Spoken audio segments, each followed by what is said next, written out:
An amazing spirit. He's so fun and funny, and he makes the whole thing like such a great experience. And obviously everyone knows his voice is incredible. So it's my honor and pleasure to be up there with him, and we have a great time. So what's it like being, Vincent, Mr. Patterson commented earlier that this is the first time we're doing something where we've got kind of the Middle East represented. What was that like for you as an artist? Had you done that before? And why do you think it hasn't been done up to now?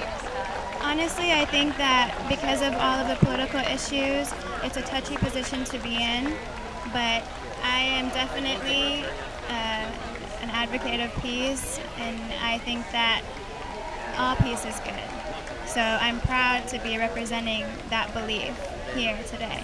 Tell us where you were born, and also how long you've been in the entertainment industry, and do you, in addition to sing, do you also act? Are you involved in other areas?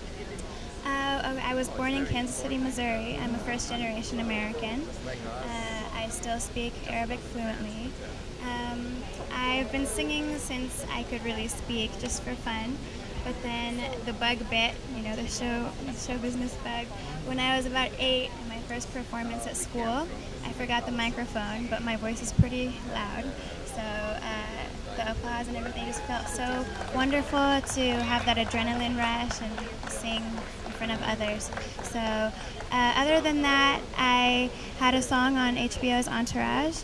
I love Entourage. It was the 2010 season. Okay, which song? And it was AMG and I, and it's called You Can Have It All. Oh, wonderful. I'm not sure the number of the episode. Wonderful. But I also sang at the World Expo in Shanghai, China. And other than that, I love songwriting. It's sort of my outlet, and I'll do that whether anyone hears them or not. It'll just still happen. And I don't know, I love to see people enjoy themselves. So hopefully from here I can continue to do this. And I do act and things as well. I did it back home, but I'm relatively new to Los Angeles. So I'm definitely going to delve into that field. Wonderful. Well, you've got a terrific look. You've got a great presence. I have no idea. You've got nothing but years of success and advancement ahead of you. Thank you so much.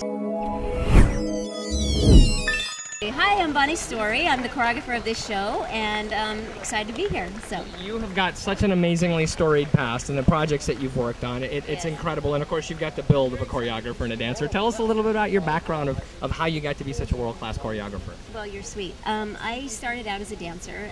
I started actually in ballet companies, and then I just came to LA. I loved acting, and I loved just doing all kinds of dance, so I just kind of started working as a dancer. Then I started assisting really big choreographers, and then I started getting my own work. And then you became a very big choreographer. I'm trying. No, you're wonderful. Now, I think I have to say, this is an incredibly challenging piece of art to put together, because you're bringing all these different people, 16 different countries, heaven knows how many different cultures, but you, of all people, I think, had the most difficult job, because dance styles are very different in different countries. How did you even start putting together a choreography piece for this? Well, I did a lot of research. a lot of research, and because I wanted to be so respectful to each country, and I didn't want to break any rules. I didn't know if they had their, so just a lot of studying the style and trying to make the dances very visual and very. I wanted each singer to walk into each piece, into their country, and feel like they were at home. That was my goal. So hopefully I've done that. Oh, I have no doubt that you have. Everybody that I've talked to is just raving about every piece of it, and I admire you and your work, and you're just amazing, and I think everybody should be honored that you're a part of this production. You're very sweet. I appreciate being here. Thank you so much. It's wonderful to see another fellow non-Caucasian making it big time. The brown skins. Enjoyed your work on Chuck for many years. You're fantastic. So tell me about what it's like being a non-Caucasian, making it in Hollywood. Damn non-Caucasians. It's about leading as an artist and as an actor, not with the non-Caucasian moniker. And absolutely, there are many things to break through, and many struggles that the Caucasians perhaps don't face. But I think we're making a lot of strides, and I think that the more we kind of focus on the love of the art, the further we'll go. You know, there's been a definite shift in terms of, you see Persians, you see people from India. You're really kind of making an entrance into Hollywood. What do you think is causing that shift? We're seeing an acceleration of it in all the arts. Well, I think that it's becoming a flat world, as it were. I think that technology and trade and economies rising in different parts of the world force it to be a situation where it's unrealistic not to portray a group of friends, say, with a few very serious brown faces in there, overly pretty. Yeah, exactly.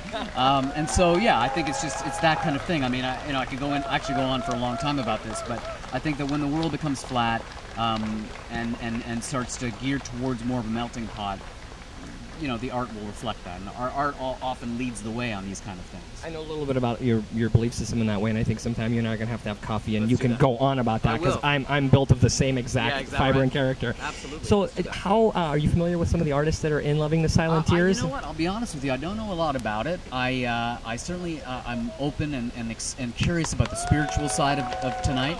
But I'm a music lover, and the international scope and the sprawling nature of the musical is what has lured me out, and hopefully I'll learn something. Well, listen, I have to tell you, both as an interviewer and as a fan, I truly, truly enjoy your work personally, and I can't wait to see more of your stuff. Tell us what you have coming up, because I know your career is got a long, long, long tunnel ahead of it. Things are going well post-Chuck. I did a movie that just opened called My Awkward Sexual Adventure. And then I have another film coming out later in 2013 called Where, which we shot in Romania for 4 or 5 months. And I'm about to head back to Canada to do where I'm from to do a pilot. So, yeah.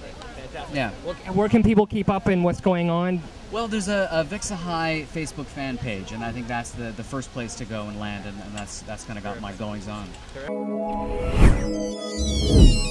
Hi, everybody.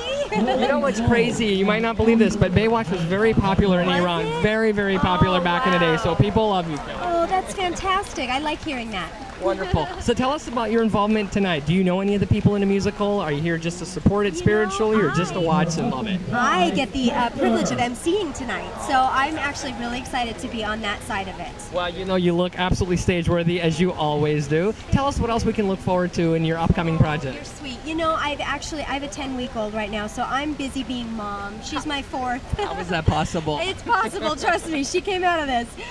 No, so I'm right now focusing on that, but I absolutely can't wait to get back to work when it's the right project to take me away for a little bit from the babies. Sure. Well, you've got your priorities right. I because do. I think if this world had more people that were raised correctly, we would have a lot more peace and love in it, right? Absolutely true. You said that beautifully. Have you followed the teachings of Master Ching Hai, and are you familiar with kind of what the play is about, the musical is about tonight? Yes, I am now. I had not really followed her prior to getting on board with this, but now I'm a big fan, and I think she's so wonderful and so eloquently spoken, and this is going to be beautiful to be able to take her words and make them into a musical. I mean, it's going to be beautiful. Kelly, have you gotten to watch some of the rehearsals and kind of gotten a little sneak peek that we haven't gotten yet? I have not, although I was sitting next to one of the artists who is in the play, and she was singing on the side, and I'm like, oh, you sound so pretty. That's why she's in it, right? Yeah, exactly. Well, hello, my Iranian fans. How are you? Excellent. I wish they could answer you, but in chorus, I'm sure in unison they're We can all replying. say peace and love, right? Hey, I think we can say that in all languages. That's the universal language, isn't it? You know, it's interesting you say that. When I watch YouTube videos of my brothers back home, that's probably the sign I see the most. That's a beautiful thing. I love to see that. And it's amazing, you know, especially with all the conflict.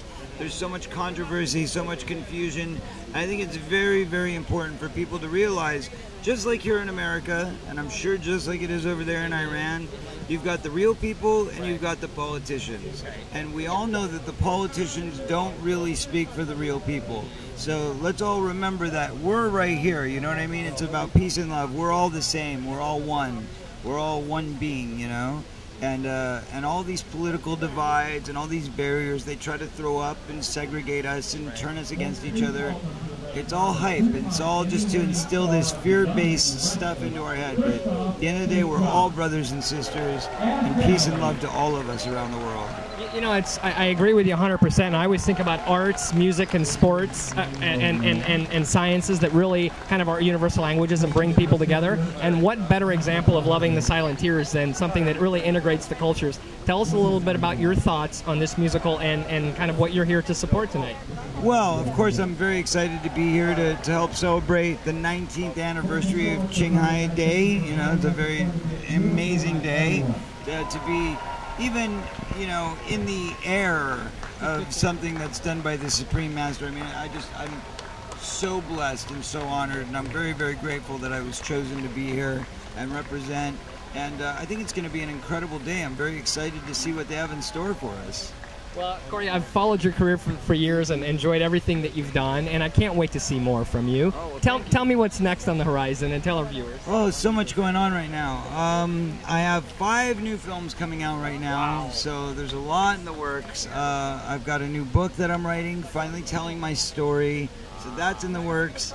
I've also got an album, which I'm working on, my next solo album, and now you can actually download the first single for free. We're giving it away for free before Christmas. If you go to www.coreyfeldman.net, you can actually download the song for free, and it's a spiritual, uplifting, peaceful song, dance song, but for the new millennium, and it's called Ascension Millennium, and I think it kind of perfectly describes what we're going through right now in a spiritual plane on this earth. Tell us about your involvement tonight. I was thrilled. I was telling your lovely wife when I saw your name on the list. I thought, all right, this is meant to be. I'm supposed to interview you a second time. Tell us about your involvement tonight. Well, this is all about peace, love, and goodwill. So tonight I am an ambassador for all 3, as well as just being a father to my 2 girls, and to my mom, and to my girlfriend here. And you know, there's some wonderful, colorful acts tonight. There's some aerialists that are out of this world, and you know, we're just here to have a good time and spread the message. Tell us about the importance of a musical like this right now at a time when there's so much strife and the potential for war worldwide. And you know, what does that mean to you that we're doing something like this and bringing it together?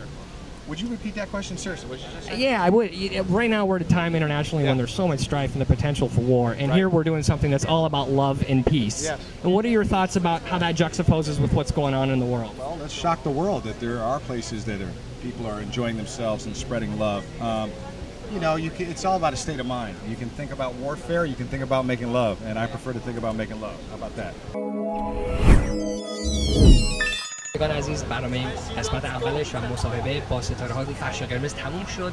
خیلی افتخار کردم که این موقعیت رو داشتم. امیدوارم که از برنامه ما لذت برده باشید. الان فرش قرمز تموم شده، همونطور که می‌بینید و دارن دیگه جمع می‌کنن و الان همه رو به سرعت دارن میبرن توی تالار شراین. بریم بپردازیم به تماشای این برنامه. امیدوارم که لذت برده باشین. تا هفته آینده از شراین آدیتوریوم در دانتان لس آنجلس، مرکز شهر لس آنجلس، با شما خداحافظی می‌کنم. مهرداد سرلک، تلویزیون اندیشه.